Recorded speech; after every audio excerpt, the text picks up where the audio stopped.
So here we are taking a look at the fallen Megatronus Prime. And I have to say that for a guy that sometimes has fallen under the sway and in league with Unicron, I kind of like using Megatron's blast effect here because it feels like maybe he's firing dark energon.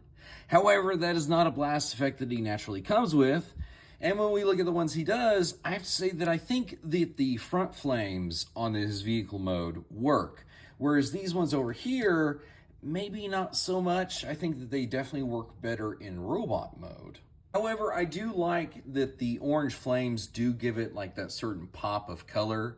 And it did kind of remind me of another tank that is orange and gray and also had flame effects with it, because the original Tankor actually had a flame fire effect bit, which, you know, obviously just helps, is like the cherry on top in making these guys kind of correlate together in my head. Also here we can see Megatronus with his sometimes pupil Megatron, and I have to say that I feel that this leader class version of Megatronus is outshining the previous best version of Megatron. Obviously the SS-86 is superior, but we can just see how this totally dominates this iteration of Megatron. And while I did say in the Solus Prime review that I don't like how things are just kind of bashed onto the side, for this, and considering who Megatronus is, it kind of feels appropriate that he just has his robot murder weapons just banged on the side of his tank mode. So for him, I think he can get away with it.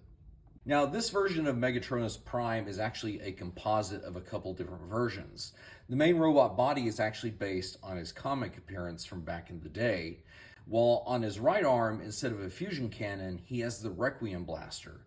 Now, this Requiem blaster is inspired by the one that actually appeared in the Machinima Prime Wars trilogy cartoon.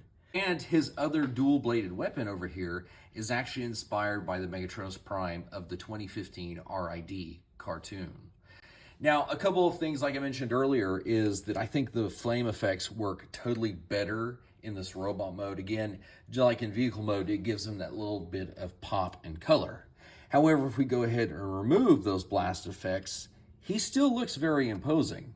Now, one clever piece of design that I like about this is that the original Megatron animation model actually always had the barrel on the right side of his back.